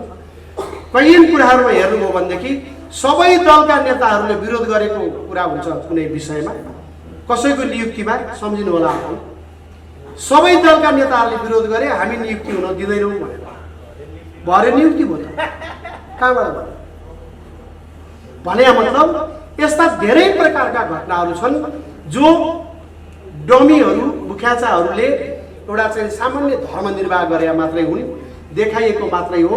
सुगौली सन्धिका प्रतिनिधि चन्द्रशेखर दाहाल जस्तै हुन् प्रतिनिधिहरू, तर उहाँहरूले चाहिँ देशको पक्षमा अहिलेसम्म कुनै पनि निर्णय लिन खोज्नु भएको छैन। मैले बारम्बार भन्छु जनताको रियल समस्यासँग वर्तमान राजनीतिक संस्थापनलाई सरोकार छैन, उहाँहरूले सरोकार राख्नुहुन्न। त्यसैले उहाँहरूबाट देश बन्दैन भन्ने कुरा होइन, देश बस्दैन भन्ने कुरा चाहिँ आजको मुख्य समस्या। बनाउने कुरा त बनाउँदै गरौँला, पहिला त देश बचाउनु पर्यो नि। सुगौली सन्धिपछि हामी सबभन्दा सङ्कटग्रस्त अवस्थामा छौँ। 2007 सालको परिवर्तन, म एउटा प्रजातन्त्रको पक्षमा पनि भएको हुनाले 2007 सालको परिवर्तनलाई मैले आलोचना गर्ने गरेका छैन, तर त्यो आवरण, प्रजातन्त्रको आवरणमा के आयो भन्ने कुरालाई पनि हामीले बिर्सनु पर्यो। 7 सालको परिवर्तन लगत्तै के आयो? सबभन्दा पहिला त युएमएन आयो, परिवर्तनको 3 महिनाभित्र युनाइटेड मिसन टु नेपाल आयो। त्यसपछि 2017 साल 19 सालमा आइपुग्दा 2टा चर्च थियो जम्मा देशमा, 2टा। 2062 सालसम्म आइपुग्दा 700 वटा चर्च थियो, अहिले 14,500 चर्च पुगेको छ। अहिले हिमाली क्षेत्रतिर पुरै इसाईकरण भइसक्यो, गुम्बाहरूलाई इसाईकरण गरिसकेका छ, हरेकका हातमा बाइबल पुर्याइएको छ। अब केही समयपछि बन्दुक वितरण हुँदैछ, हिमाली क्षेत्रमा बेग्लै राज्य खडा गर्नु, बेग्लै राज्य खडा गर्नु। पूर्वमा पूर्वी नेपालको 9वटा जिल्लालाई इसाई राज्य बनाउने प्रयास हुँदैछ। बाइबलीकरण पर्याप्त मात्रामा सबभन्दा बढी फोकस पूर्वी नेपालमा छ र त्यसलाई इसाई राज्यको रूपमा लैजाने प्रयास हुँदैछ। अब केही समयपछि त्यो आवाजहरू उठाउँदैछ। यदि हामीले अहिले नै सचेत भएनौँ भने, अहिले नै हामीले राष्ट्र जोगाउने अभियानमा एकताबद्ध प्रयास गरेनौँ भने हामी अब केही वर्षपछि, सायद 12 वर्षपछि इसाईहरूले नेपाललाई इसाई राष्ट्र बनाइयोस् भनेर सङ्घर्ष गर्नेछन्, जनमत सङ्ग्रहद्वारा यो टुङ्ग्याइनुपर्छ भन्ने छन्। त्यसपछि जनमत सङ्ग्रह गराइनेछ र हामी आफ्नै देशमा अल्पसङ्ख्यक भएर बस्नुपर्ने हुन्छ। यदि त्यो अवस्था आउने नदिने हो भने हामीले अहिले नै सङ्गठित प्रयास राष्ट्रको पक्षमा गर्नुपर्छ।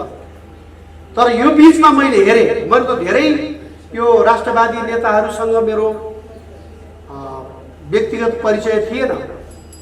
अब देश यस्तो सङ्कटमा पर्यो भनेपछि पहिला राजाका पालामा मन्त्री भएका, प्रधानमन्त्री भएका, विभिन्न आकार प्रकारका जिम्मेवारी लिएका मानिसहरूलाई हामीले भेट्दा उहाँहरूलाई त हामीलाई भन्दा पनि ठुलो पीडा होला भन्ने परेको थियो।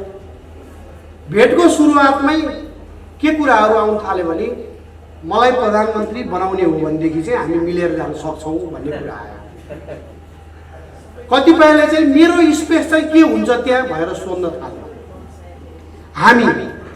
हामीले आफ्नो सन्तानलाई, छोराछोरीलाई यो हामी मारिन सक्छौँ, म मारिन सक्छु, एउटा ठुलो जोखिमपूर्ण यात्राको आरम्भमा हामी छौँ, मेरो ऋण यति छ, मेरो धन यति छ, मेरो साथी यो हो, मेरो दुश्मन यो हो भनेर सबै कुरा लेखेर डायरी चाहिँ सन्तानलाई जिम्मा लाएर हामी देशभक्तिको आन्दोलनमा समेटिन खोजेको मान्छे अनि हिजो राजाका पालामा प्रशस्त अवसर पाएका मानिसहरूलाई पनि यसमा जोडौँ भन्दाखेरि त उहाँहरू त के अरे आफ्नो स्पेस के हुने, आफ्नो चिन्ता गर्नेहरूबाट देशको चिन्ता हुन सक्दैन।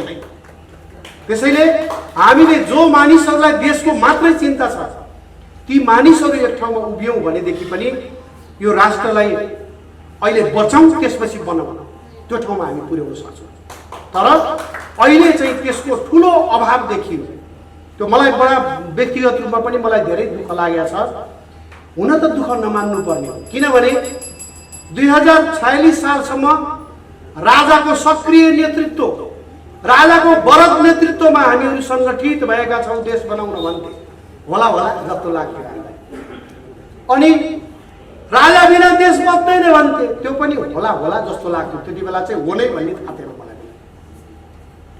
46 सालमा बहुदलीय व्यवस्थाको घोषणा हुने बित्तिकै काङ्ग्रेस र कम्युनिस्ट भन्दा ठुला बहुदलवादी भएर निस्के भए ती त त्यतिसम्म पनि ठिकै थियो। 2063 सालपछि गणतन्त्र आएको त गणतन्त्रवादी पञ्च रे, गणतन्त्रवादी पनि बन्न भ्याए।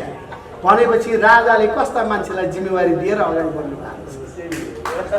एउटा गम्भीर प्रश्न हो। कस्ता मानिसहरूलाई अगाडि लगाएर हिँड्नु भएको रहेछ? त्यसको कारणले हो। अब हामी भ्रममा नपरौँ। अब पुराना कुराहरू बिर्सौँ पनि, छोडौँ पनि, सच्चिने प्रयास गरौँ। मैले बारम्बार भन्ने गर्छु, यो आफूलाई केन्द्रमा राख्ने मानिसहरूबाट देश केन्द्रमा जान सक्दैन, देशको हित हुन सक्दैन भन्ने कुरा एउटा सामान्य सिद्धान्त छ।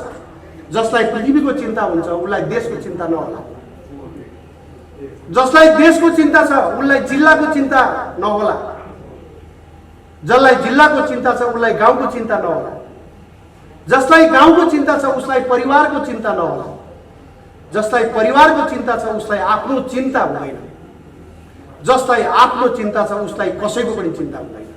यो सामान्य सिद्धान्त हो र यस्ता मानिसहरूको पहिचान भइसकेका छ। एजेन्डा बोक्दैमा यी पनि हाम्रा मान्छे हुन् भन्ने नठानौँ। म त जेल पनि बसेको छु। आरके दाई जस्तो 14 वर्ष नपाए पनि 1.5 वर्ष जति त बस्या हो। अनि 16 वर्ष उहाँ जेलमा बिताउनु हो। तर उहाँलाई लागेको जस्तो मुद्दा मलाई थिएन। त्यस कारणले पनि मलाई चाहिँ म चाहिँ 1.5 वर्ष मात्रै बस्नु पर्यो। यो पनि गौरवको कुरा होइन, मेरो बाध्यता थियो। अहिले यहाँ पछि भन्नु भएर बस्या नि होइन, त्यो त्यही बेलाको परिस्थितिमा पर्या हो। अनि त्यस बेला चाहिँ नि जेलमा मैले हेरेको अपराधीहरू राख्छ भन्ने सुनेको, जेलमा गएर हेर्छु त हामीभन्दा नि राम्रा मान्छे पो बसिरहेको छ। तपाईँ के केसमा भन्यो? मेरो चाहिँ एउटालाई मैले ठुन्काइदिएको थिएँ भन्छ, हामी जस्तै मान्छे। अनि अर्को मान्छेलाई भेट्यो चोरी केस भन्छ, अर्कोलाई भन्यो डकैती भन्छ, हामी जस्तै मान्छे। तर सबैले आइतबारलाई आइतबारै भन्थे, सोमबारलाई सोमबारै भन्थे, शनिबारलाई शनिबारै भन्थे। यदि हामीले यो आइतबार भन्ने जति एक हौँ भने भए त हत्यारा, लुटेरा, डकैती, चोर सबैको एकता हुने रहेछ के। त्यसैले एजेन्डा बोकेर मात्रै हुँदैन। एजेन्डा हेर्दाखेरि चाहिँ अपराधीले पनि आइतबार माने जस्तै हो। हामीले तिनका पृष्ठभूमि पनि हेर्नु पर्यो, तिनका गतिविधि पनि हेर्नु पर्यो, तिनका नियत पनि हेर्नु पर्यो, चरित्र पनि हेर्नु पर्यो र तिनको दूरदर्शिता र इमान्दारीको पनि जाँच हुनु पर्यो। त्यसपछि ती मानिसहरूले यदि अगुवाई गरिदिनु भयो भने यो मुभमेन्ट सफल हुन्छ। तर पहिला जुलुस गर्ने त्यसपछि जाने होइन। मैले बारम्बार भन्ने गर्छु, प्रधानमन्त्री भइसकेका मान्छे गिरिजाप्रसाद कोइराला, उहाँको देशको सबभन्दा ठुलो सङ्गठन अहिले त कति लाखमा पुर्याएछ सदस्य, 8-9 लाख त सदस्य मात्रै। भोट कति आउँछ पछि थाहा हुन्छ। तर पार्टीको सदस्य 8 लाखभन्दा बढी, अर्को पार्टीको हेऱ्यो फेरि 8 लाखभन्दा बढी सदस्य पुर्याइएका पार्टीहरूले संयुक्त आन्दोलन गरे, जुलुस परिवर्तन गरिदिने राजालाई। रत्न पार्कमा 3 वर्षसम्म आन्दोलन गर्दा 300 भन्दा बढी मानिसको उपस्थिति पनि भएन, सफलता पनि मिलेन। हामी के सम्झौँ भने हामी सबैले एउटा चाहिँ विचार गरौँ, नेपालको राजनीतिक परिवर्तन कसरी भएको छ र कहाँबाट चाहिँ हामीले करेक्सन गर्न सुरु गर्नुपर्छ। हामीले यदि चाहिँ परिणाम ल्याउने हो भने कुन बाटोबाट जानुपर्छ भन्ने विषयमा हामी गम्भीर हुनुपर्छ। नेपालको राजनीतिक परिवर्तन त 3टा मात्रै नेपालीले गरे। एउटा पृथ्वीनारायण शाहले विभाजित भएर बस्या मुलुकलाई गर्नु, अर्को जङ्गबहादुर राणाले गर्नुभयो राजनीतिक परिवर्तन, आफ्नै पुतामा गर्नुभयो उहाँले। अर्को परिवर्तन भनेको राजा महेन्द्रले गरेको। यो 3वटा परिवर्तन चाहिँ नेपाली आफैले एक्लै गरे, बाँकी परिवर्तन नेपालीले मात्रै गरे होइन। त्यसैले बाँकी परिवर्तनहरू कसरी भएका छन्, किन भएका छन् र हामीले अब त्यो करेक्सन गर्ने कि नगर्ने। एकधरि हाम्रै साथीहरू म देखेँ, हामीलाई फलानु देशले ल्याइदिएको राजा चाहिँदैन भनेर भने सुने मैले। असाध्यै मिठो राम्रो कुरा हो। यो फाल्या चाहिँ स्वीकार्ने, ल्याउने चाहिँ अस्वीकार गर्ने, धर्मनिरपेक्षता बनाइदिया चाहिँ स्वीकार गर्ने, धर्म राष्ट्र बनाइदिया चाहिँ अस्वीकार गर्ने। मैले यसो भनिरहँदा यो त फेरि फलानु राष्ट्रकै पक्षधरै हो, पहिलेदेखि शङ्का त थियो भन्ने कुरा भन्छ। तर तथ्य के हो भने तथ्यमै बसेर उभिएर धारणा बनाउनुपर्छ। नेपालको राजनीतिक परिवर्तनमा बाह्य शक्तिको भूमिका छ, रहन्छ र अहिलेको त हरेक गतिविधिमा बाह्य शक्तिको निर्देशन र नियन्त्रण छ। हामीले त्यो शक्तिको पहिचान गर्ने र सकेसम्म बढीभन्दा बढी मित्र शक्तिहरूको नेपालको राष्ट्रवादी आन्दोलनमा समर्थन जुटाउने प्रयास भएन भने पनि हामी फेल हुन्छौँ। त्यसैले त्यतापट्टि पनि हामीले विशेष ध्यान दिनुपर्छ। म आग्रह गरेँ बडा महाराज धिराज पृथ्वीनारायण शाह, तपाईँहरूमध्ये कतिलाई थाहा छ, कतिलाई जानकारी पाउन बाँकी होला। अघि हाम्रो डाक्टर केसीले भन्नुभएको थियो अमेरिकाभन्दा जेठो देश हाम्रो भनेर। अमेरिकामा स्वतन्त्रता सङ्ग्राम चलिरहेको थियो ब्रिटिस साम्राज्यवाद विरुद्ध 13वटा स्टेटहरू मिलेर, 13वटा राज्यहरू मिलेर ब्रिटिस साम्राज्यवाद विरुद्ध लडाईँ चलिरहेको थियो अमेरिकी स्वतन्त्रताको लागि। त्यस बेलामा थोमस पेन भन्ने एउटा नेताले पर्चा बनाएर छर्नुभयो। नेपालका बडा महाराजा धिराज पृथ्वीनारायण शाहबाट हामी प्रेरणा लिउँ, साम्राज्यवादीहरूलाई कसरी परास्त गर्न सक्छ भन्ने कुराको प्रेरणाको स्रोत पृथ्वीनारायण शाहलाई बनाएर पर्चा छापेको छ। तर आज त्यो पृथ्वीनारायण शाहलाई यही देशभित्र घृणाको र अपमानको पात्र बनाइएको छ। त्यसो गर्दा पनि हामी नजाग्ने, जसले राष्ट्र बनायो उसको अपमानमा हामी रमाउने। एउटा इसाई मान्छे चाहिँ नि हरेक वर्ष त्यहाँ कीर्तिपुर गएर थुक्नु हुँदो रहेछ भुइँमा पृथ्वीनारायण शाहलाई सम्झेर। त्यो सब दृश्य हामी हेरेर बस्ने, हामी कोही नेपाली छैनौँ। ठिक छ, राज्य त उहाँहरूकै अनुकूल भयो, राज्यले त्यस्तै थुक्नेहरूलाई प्रोटेक्सन दिन्छ, हामीलाई थाहा छ। हामी जनता सङ्गठित भएर त्यस्ता कार्यलाई निरुत्साहित गर्न सक्दैनौँ।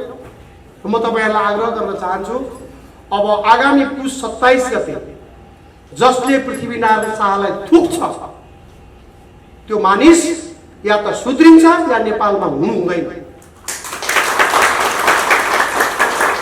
यस्ता राष्ट्र विरोधी प्रवृत्तिहरूलाई हामीले निरुत्साहित गर्न सङ्गठित हुनुपर्छ। यसको मतलब मैले हिंसाको लागि जाउँ, उहाँको चाहिँ नि उहाँहरू जसरी हिंसात्मक मानसिकता राख्नुहुन्छ हामी पनि हिंसाको सहाराबाट गरौँ भने होइन।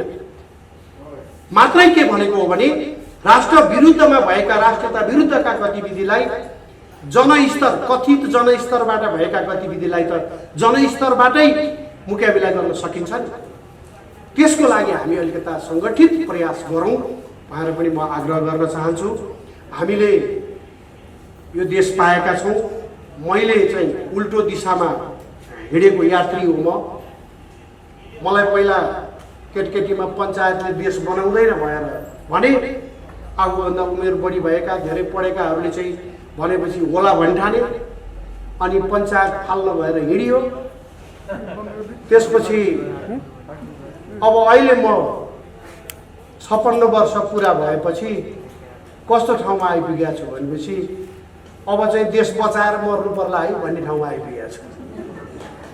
पहिला देश बचाएर अनि बनाएर मर्नु पर्नेमा मेरै जीवनकालमा उल्टो यात्रा हिँडिएछ। पहिला बनाउन हिँड्यो, त्यसपछि लास्टमा मर्नुभन्दा अगाडि चाहिँ बचाउन हिँड्नु परेको छ। भनेपछि नेपालको राजनीतिक नेतृत्वले तय गरेको बाटो उल्टो छ भन्ने कुराको प्रमाण म जस्तो एउटा साधारण नागरिकको जीवनबाट पनि थाहा हुन्छ कि हामीहरू देश उल्टो बाटोमा गइराखेको छ। एकचोटि हामीले सबैले आफूलाई बिर्सौँ, देशलाई केन्द्रमा राखेर सोच्ने अभ्यास गरौँ। हामी विभिन्न संस्कार र संस्कृतिबाट आएका मानिसहरू छौँ र एउटा माउसेतुङ भन्ने नेताले भन्नुभएको थियो, उहाँहरूको भाषामा त हामी प्रतिगामी हो नि त, प्रतिक्रियावादी हो नि त। प्रतिक्रियावादीहरू बुर्जुवाहरू चाहिँ कागजका बाघ हुन्, उनीहरूलाई हामी सजिलै उपयोग प्रयोग गर्न सक्छौँ भनेर भनेको रहेछ। त्यो कुरा नेपालीमा पनि अनुवाद गर्यो भर्खर कम्युनिस्ट हुनु परेको बेलामा। अनि मैले मेरो नेतालाई, त्यो बेलाको नेतालाई के भने निर्मल लामाजीलाई भने, नेतालाई के भने मोहन विक्रमलाई पनि होइन, यो त नेपालीमै अनुवाद गरिदिनु भयो तपाईँहरूले, प्रतिक्रियावादीहरूलाई सजिलै उपयोग प्रयोग गर्न सकिन्छ भनेर। अब उहाँहरू सबैले पढिहाल्छ, थाहा पाएपछि त कसरी उपयोग प्रयोग हुन्छ र भनेर मैले प्रश्न गरेको थिएँ। उहाँहरूले भन्नुभएको थियो तपाईँ थाहा पाउँदै जानुहुन्छ कसरी प्रयोग हुन्छ भन्ने कुरा भने त ठ्याक्कै प्रयोगमा आइरहेको गिरिजालाई पनि प्रयोग गरिदियो, कतिपय अवस्थामा राष्ट्रवादी भन्नेहरूलाई पनि प्रयोग गरिदियो, विभिन्न निकायलाई प्रयोग गरिदियो। प्रयोग उपयोग गर्दा गर्दै यहाँसम्मको स्थिति आइपुग्यो। र डाक्टर केसीकै भनाइलाई म थप पुष्टि गर्छु, नेपालमा कम्युनिस्ट रहेनछ भन्ने छैन भन्ने उहाँको थेसिसको निष्कर्ष।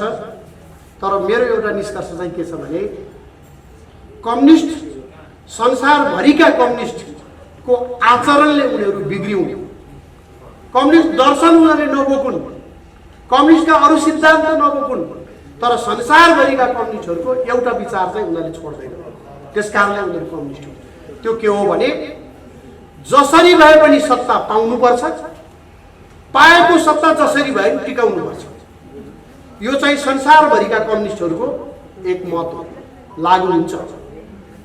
त्यसैले अहिले प्रचण्डले पनि केपी ओलीलाई गाली गर्दा के भन्नुभएको छ त्यसमा के भने हामीले त यो अहिलेको संवैधानिक अवस्था व्यवस्थालाई उपयोग गर्दै समाजवादमा छलाङ मार्नुपर्ने केपी ओली त यही व्यवस्थामा रहिरहन्छु भन्छ भनेर गाली गरेको छ। उहाँको दस्तावेज पढ्नुहोस्। केपी ओलीको केही गल्तीहरूमध्ये एउटा चाहिँ यही व्यवस्थामा अडिएर बस्न खोज्यो, त्यसकारणले केपी गल्ती हो। अब त हामीले यो संविधान र यो व्यवस्था अवस्थालाई, यो राज्य संयन्त्रलाई उपयोग गरेर, यो संसदीय हैसियतलाई उपयोग गरेर हामी छलाङ मार्नुपर्ने, समाजवादमा पुग्नुपर्ने, एकदलीय ऐक्यवादमा पुग्नुपर्नेमा उ त बहुदलीय व्यवस्थाकै समर्थन गर्छ। त्यसकारणले केपीलाई हटाउनै पर्छ भनेर लेखेको छ। हामीमध्ये कतिले पढेको छ? प्रचण्डले उहाँको पार्टीमा पेश गरेको दस्तावेज हो, कुनै हामीले बनाएको कुरा होइन। त्यसैले अलिकता मैले देखेको राष्ट्रवादी देशभक्त शक्तिमा राजनीतिको बुझाइमा, अन्यथा दलिनु होला, धेरैले धेरै बुझ्नु भएको छ, तर समग्रमा भन्दा बुझाइमा कमजोरी देखियो, रणनीतिमा कमजोरी देखियो, अनि सङ्गठन निर्माणमा कमजोरी देखियो। यो कमजोरीहरूलाई सुधार्दै हामी एउटा निष्कर्षमा पुगौँ र हामीले जुन नेपाली माटोको आवाज उठाएका छौँ, उठाउन सुरु गरेका छौँ, एउटा एकताबद्ध प्रयास गऱ्यौँ भने अन्ततः हामी विजयी हुनेछौँ। हामी विजयी नहुँदा को विजयी हुन्छ भने देश पराजयी हुन्छ, देशको पराजय हुन्छ। हाम्रो पराजयसँग देशको पराजय जोडिएको छ। त्यसकारणले हामी सबैको सामूहिक प्रयास होस्। जय देश, जय जनता, जय मातृ।